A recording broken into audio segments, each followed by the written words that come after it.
Into these hollow spaces, the first Christian cemetery was built above ground. It is from these early catacombas that the Catacombs of Rome evolved. Most are now closed to the public in order to protect their wall paintings, which even human breath could damage beyond repair. Although this funerary art was probably created to entertain the dead, the paintings provide us with a rare window into the past. A look at daily life and early religious belief in Rome during the 2nd and 3rd centuries AD. The construction of the catacombs began in the 2nd century. The move from ground level to underground burial sites was caused by the need for more space. Early Christians excavated a vast system of galleries and linking passages, one beneath the other, joined by narrow, steep steps that descend as far as 4 stories. These passages measure about 8 feet high and less than 3 feet wide. Slot-like graves called loculi, Latin for little place, were cut into the walls, just large enough to hold one body each.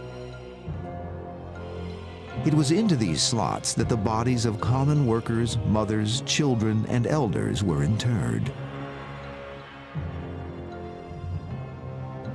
The rich were often laid to rest in elaborate marble sarcophagi, the costliest form of burial. Saints and martyrs who had died for the faith were entombed in an acrosolium, a place of honor. It consists of a grave slot dug below a semicircular niche carved into the wall and decorated with symbolic painted figures.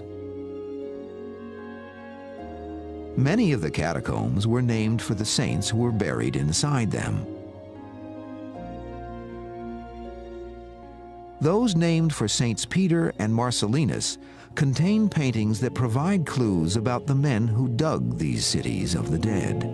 The catacombs were actually dug by a guild of professional diggers. They were called fossori, which means the cave makers. And they were like a trade union, a skilled craft, a very difficult one, of course. The fossori labored in the bedrock below Rome that is made up of tufa, a soft mineral that resembles sandstone. They fashioned this tufa into elaborate galleries, rich with architectural detail carved right into the soft stone, creating the impression that the catacombs grew here by some miraculous natural force. The early tunnel diggers sought to safeguard the tombs from sacrilege and thievery. They designed these mazes and narrow passageways to make it difficult or impossible for an outsider to find his way in or out.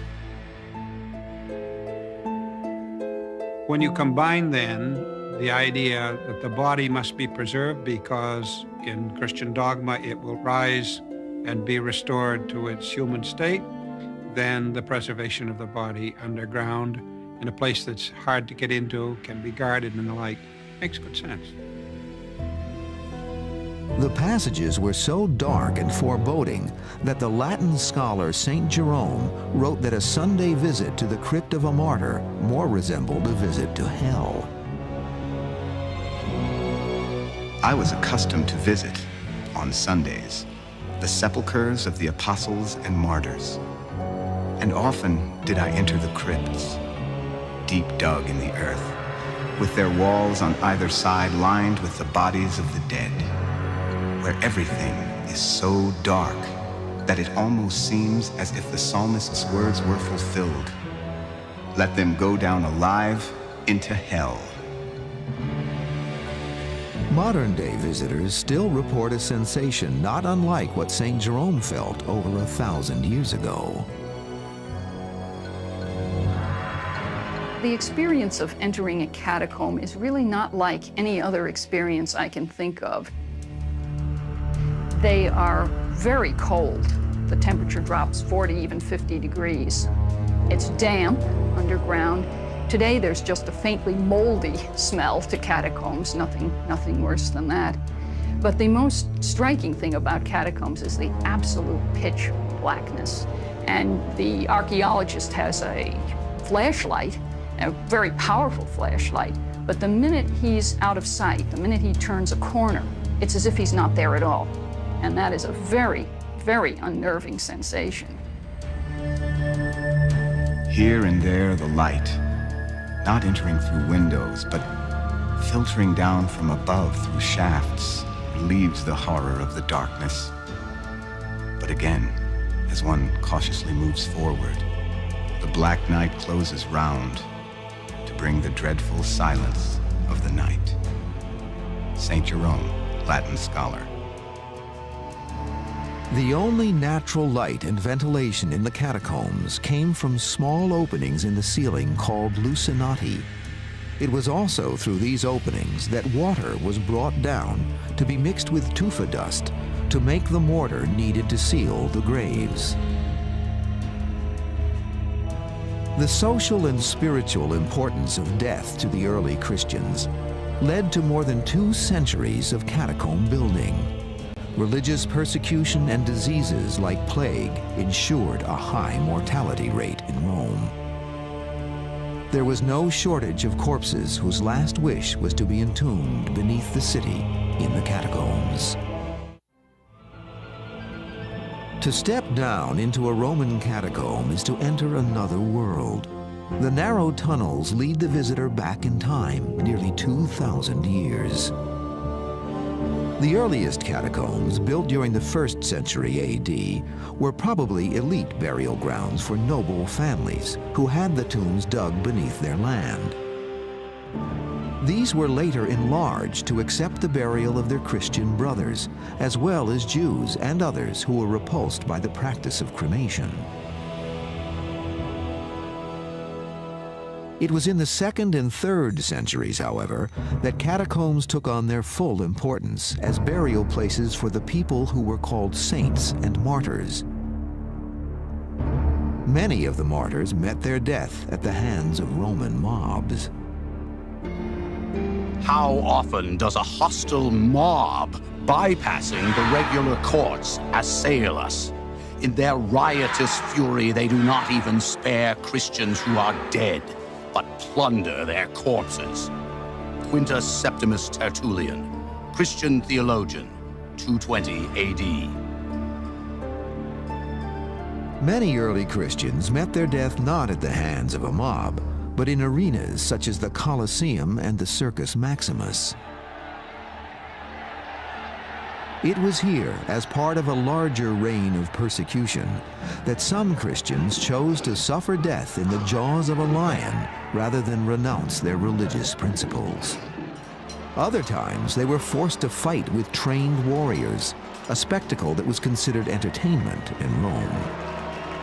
The result filled the catacombs with people remembered as martyrs and saints.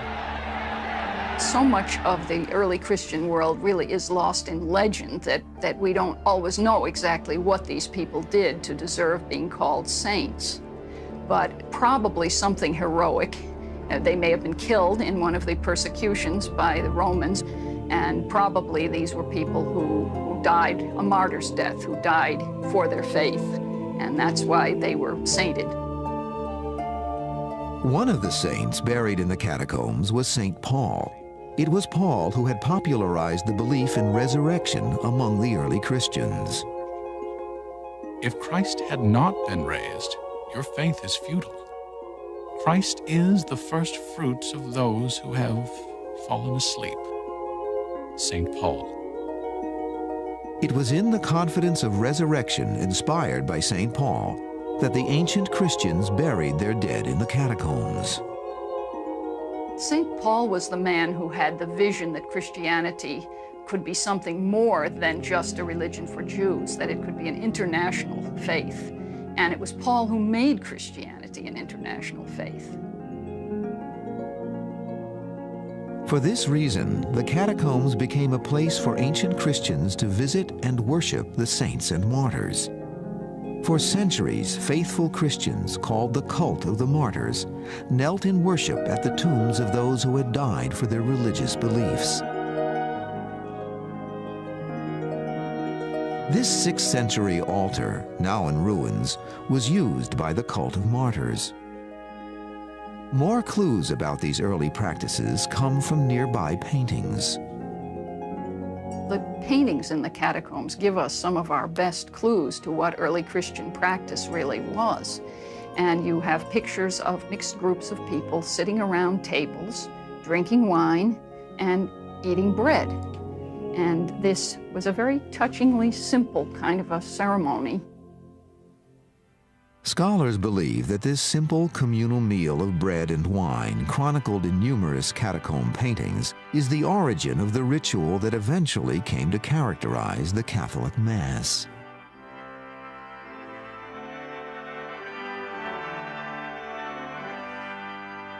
The early Christian practices memorialized in catacomb art were elements of a revolutionary way of life which the religion spread throughout the world.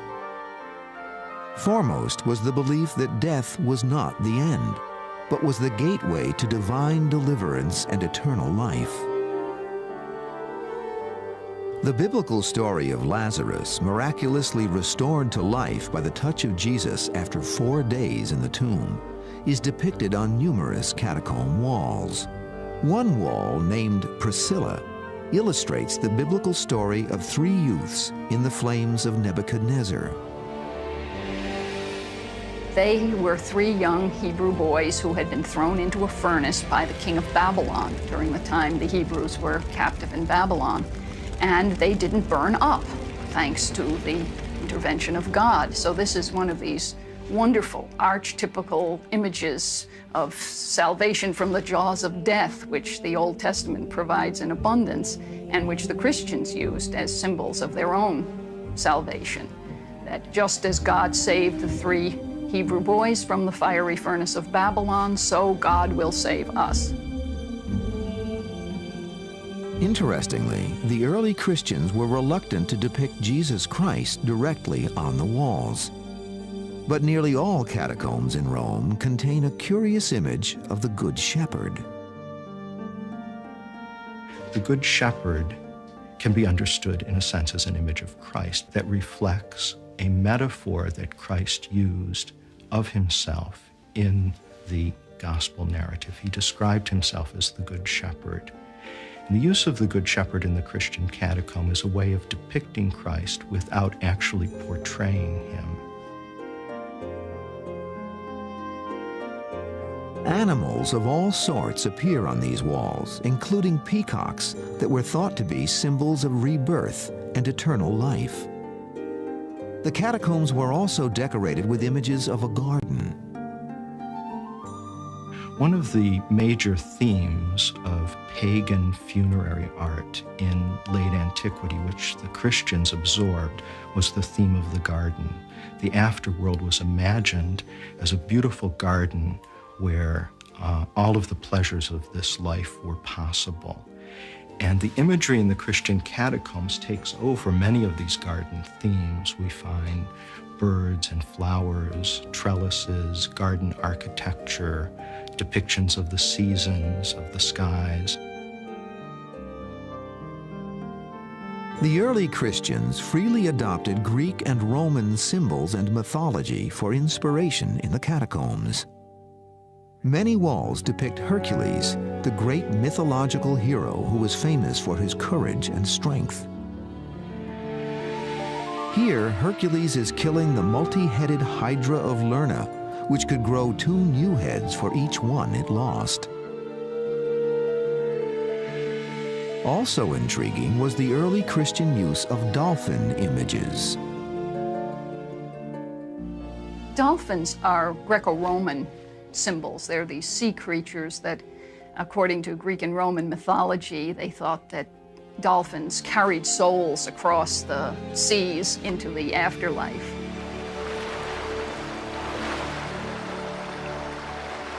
The burial ceremony was the beginning of this deliverance to the afterlife.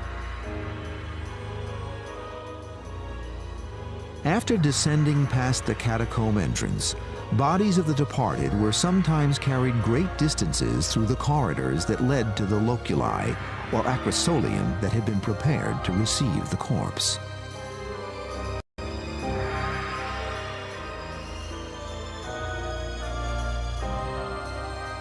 bodies were not embalmed in the catacombs. They were loosely wrapped in cloth, and they were placed in these slots in the wall, very shallow slots in the wall. And then the tombs were sealed rather loosely, also with stone or clay plaques. After the plaques had been placed into the opening of the tomb, mortar made from tufa dust and water was applied to seal the grave site. Onto this was applied an inscription identifying the deceased person and offering wishes for eternal rest. The modern phrase, "rest in peace," probably goes back to catacomb inscriptions in which the bodies are said to rest there, and with the expectation that after their rest they will be resurrected. These inscriptions tell us more than just the name of a person who lived and died long ago. Inscriptions give us some information about the jobs during the late antiquity. Most of them are artisans, but we have even, singers or dentists. This tomb is called the Crypt of the Coopers, so named because these ancient coopers, or barrel makers, were entombed behind a painting that depicts a group of men posed with one of their barrels. Inscriptions give us also an idea of the average of life during the late antiquity. For instance, we know that the average of life for men was about 20 to 25 years. So people used to die very young. Even the death of a small child became a monument to the ancient belief in life after death. There was a time in antiquity when it was said that all roads led to Rome.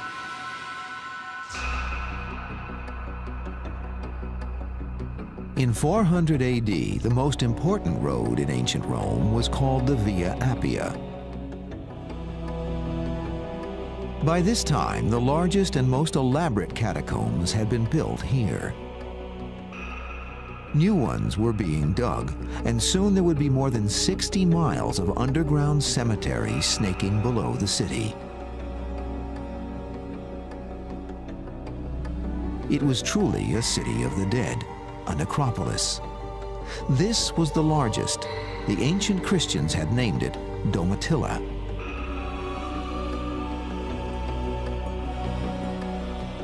The Domitilla catacomb was named for the niece of the Emperor Domitian, who reigned during the 1st century AD.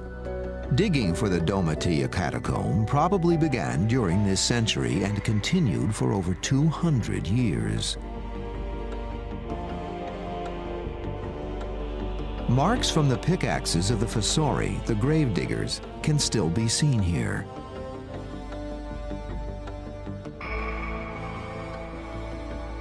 This is the tomb of Diogenes the digger, and although his portrait has faded away, this sketch of it was made before it vanished in the 18th century. He was buried here at Domitilla, the catacomb that he helped to dig. Walls also depict the image of sailors buried here. Perhaps these hearty souls manned the vessels that traveled up the Tiber River from the ancient port city of Ostia to bring grain and other trade goods to Rome.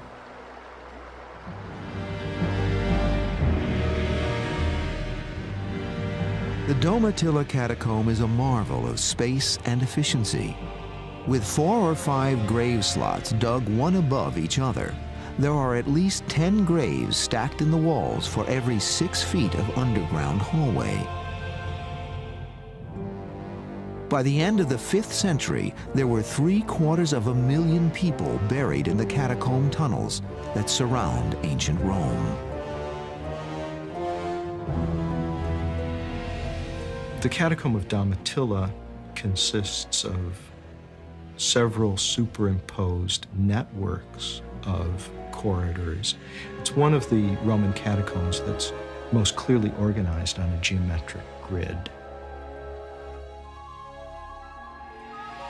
Domitilla is huge. There are some 8 miles of funeral galleries and passageways that have been explored and mapped by archaeologists here. With so many miles of catacombs under Rome, there has grown a long-standing myth that the ancient Christians hid in the catacombs in times of danger or persecution. Silent movies and turn-of-the-century illustrations favored this notion. But scholars and archaeologists challenge this centuries-old belief.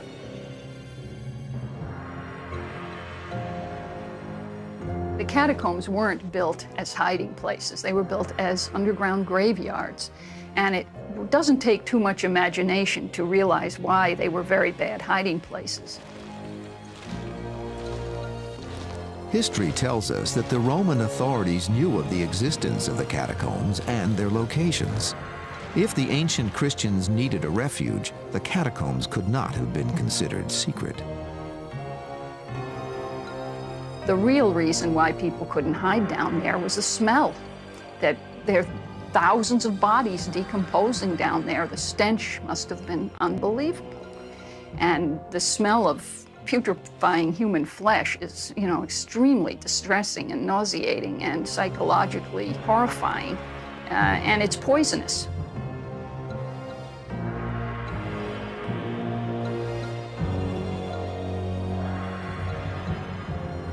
Yet generations of artisans and painters braved the atmosphere underground in order to decorate these elaborate chambers of death, leaving us to wonder at their motives.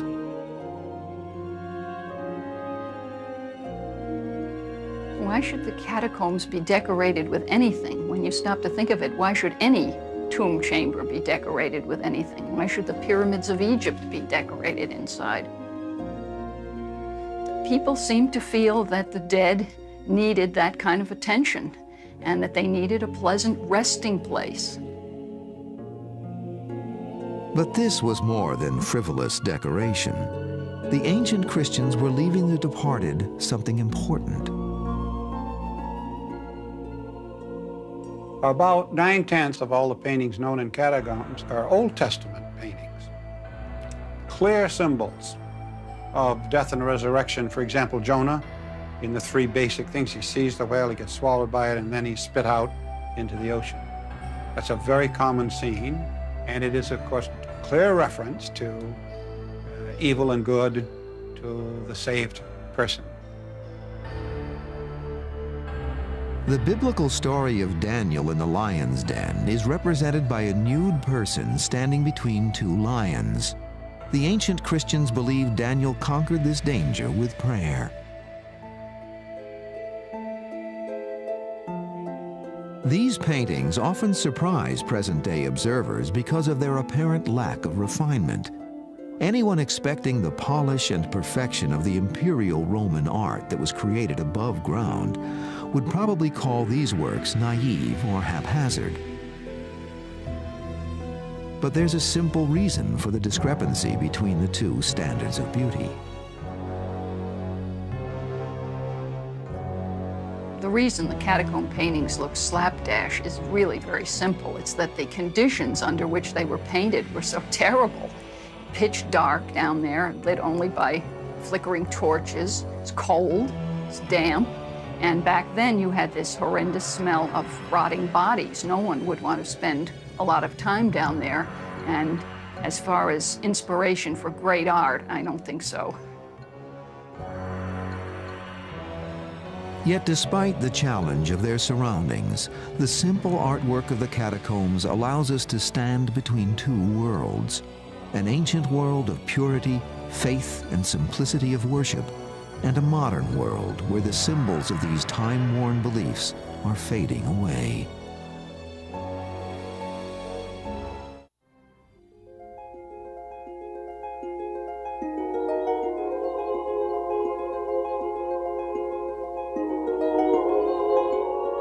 At the same time that the ancient Christians of Rome were tunneling a maze of catacombs beneath their city, another set of catacombs was being constructed and expanded, These were the catacombs of Roman Jews. Well, there have been Jews in Rome since at least 160 BC. The first notice historically we have of Jews in Rome was an emissary sent by Judah the Maccabee to Rome to get help in a war against Syria.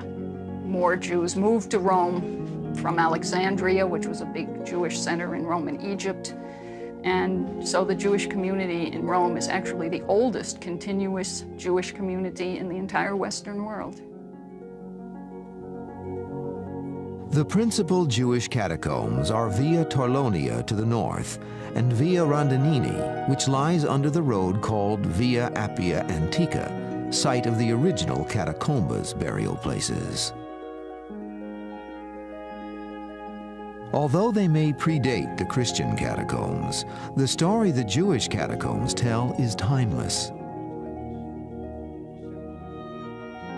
The symbols which embellish the walls and ceiling show that, like their Christian counterparts, they mixed popular culture, such as figures from Greek and Roman mythology, with menorahs and other ancient symbols of Judaism. The decoration in the Jewish catacombs would be just exactly what you'd expect. Old Testament, the prevalence of the basic Jewish symbols, the menorah above all, but others as well. And Moses figures very highly. In the Jewish non-Christian catacombs, the scenes are gods and goddesses and sometimes daily life and the like. It's very important, I think, to see that the making of a catacomb is not something original on the part of the Christians. The human story these catacombs tell is compelling. Through paintings and tomb inscriptions in the Via Torlonia catacomb, we can still experience a father's poignant tribute to a son who died more than 15 centuries ago.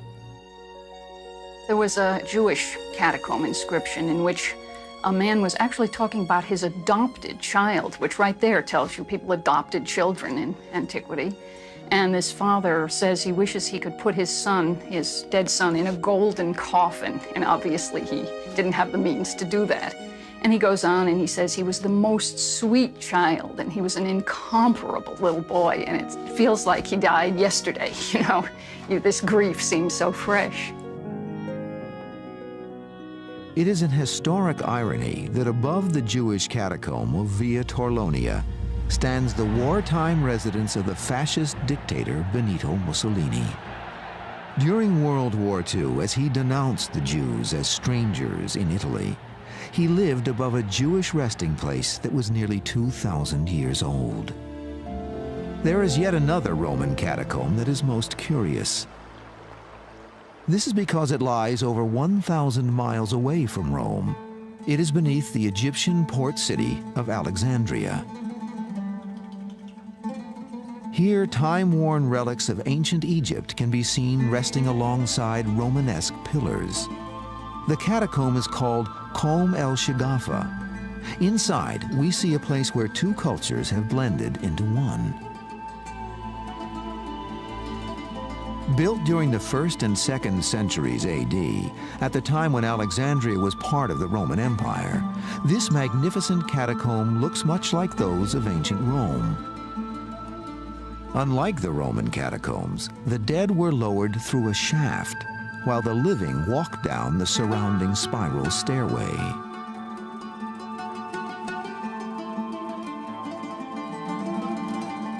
Soon, the catacomb begins to display the curious mix of Egyptian and Roman culture that is seen above ground.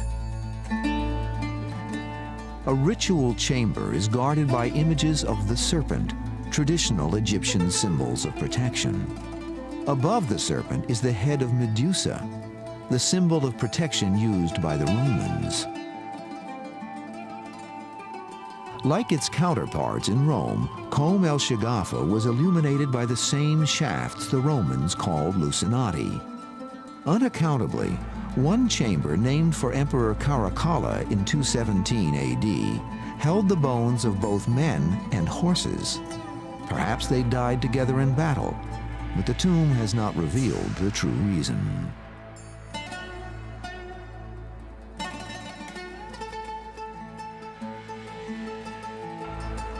Inside the smaller burial chamber, the acrosolia are carved out of soft limestone. They are decorated with traditional Egyptian scenes of mummification.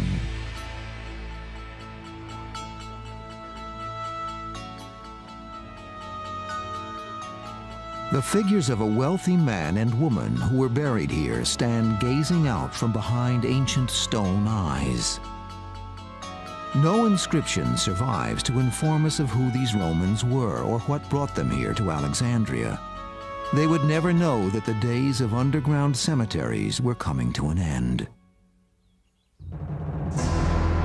By 313 AD in Rome, Constantine the Great had decreed that Christianity would become a legal religion of the Roman Empire. At the same time, the practice of subterranean burial gradually declined. By the end of the 5th century, the catacombs fell into disuse. It had now become customary for Christians and Jews to use above-ground cemeteries.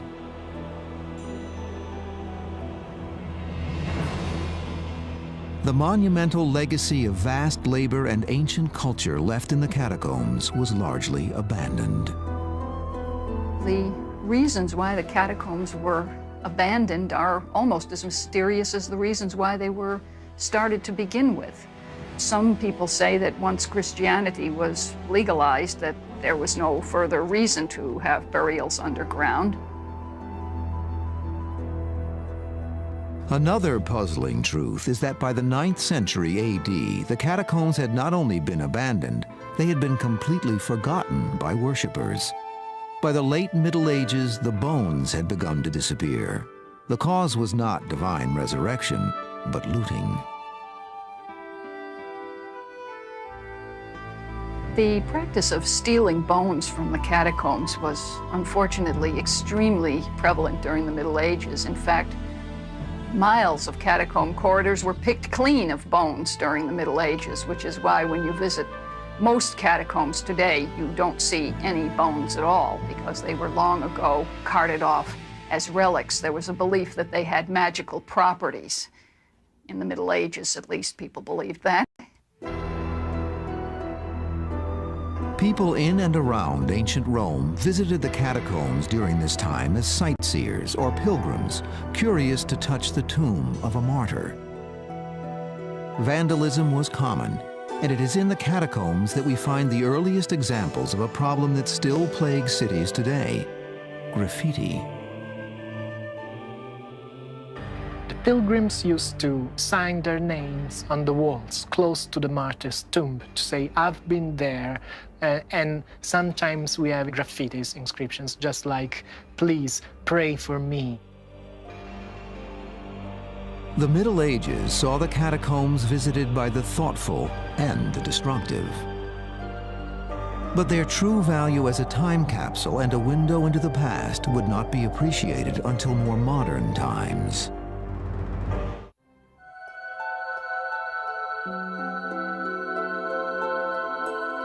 For about 400 years on the outskirts of ancient Rome, the ritual of underground burial of the dead was practiced in the catacombs by a persecuted people. Their belief in resurrection and aversion to cremation left these early Christians no other choice. When they were finally given legal status, the fate of the catacombs was sealed.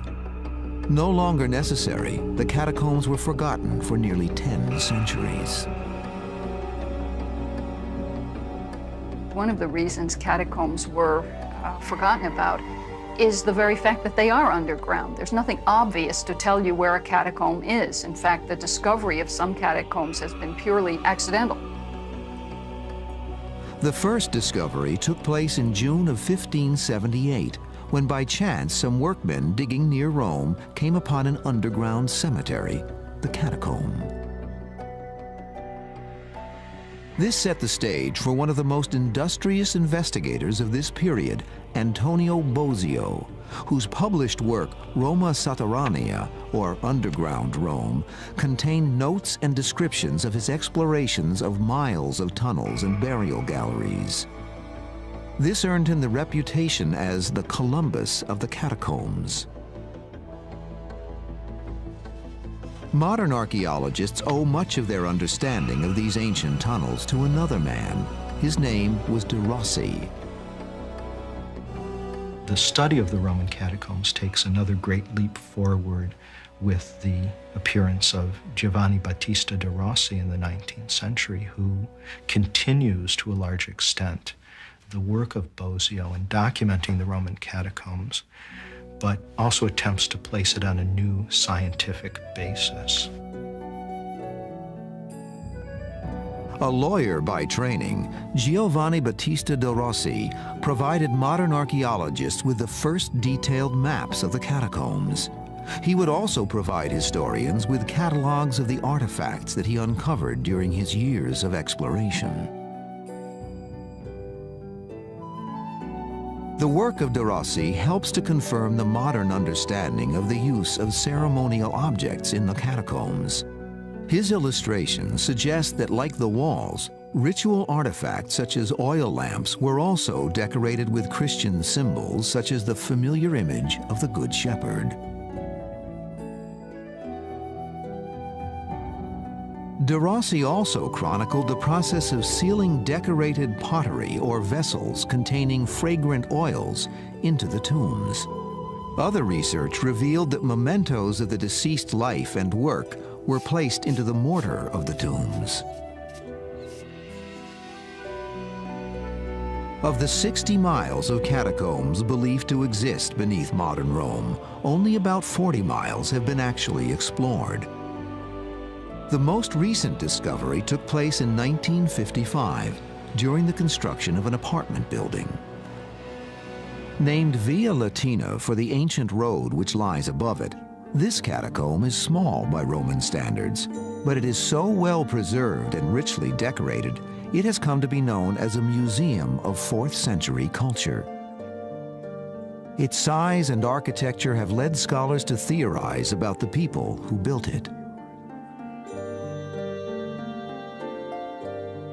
The catacomb consists of 2 main corridors which link together a series of rooms that are very varied in architectural form: hexagonal, square, rectagonal, round, elliptical, and painted with a series of subjects, both Christian and non-Christian. This was probably a private endeavor that was organized by a family or a group of families for their own use, and it represented their own private concerns. But who were these people? The images on the walls of Via Latina tell their story. These fragments from an ancient culture preserve for us the beliefs of a simpler time. To look upon these walls is to look deep into the past.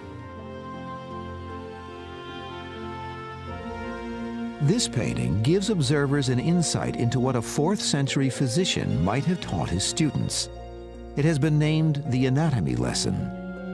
As the physician, dressed in a cloak, points down to a corpse, he and his pupils all gaze upward as if watching the departing soul instead of the lifeless body. Frozen in this pose, they seem fascinated by both life and death. Throughout human history, people have been fascinated by death and have acknowledged death in various ways. And the Roman catacombs acknowledge death in a way that is very different from the way we acknowledge it today. The early Christians seem to have met death with a kind of joy and a kind of expectation of life in the world to come. There was an immediacy to their faith that is not to be found very often in people's religious beliefs today. Today, the catacombs confront us with a difficult challenge: to preserve the great legacy left to us by those early believers for the next 2,000 years. It is a challenge that must be faced by all those who go in search of history.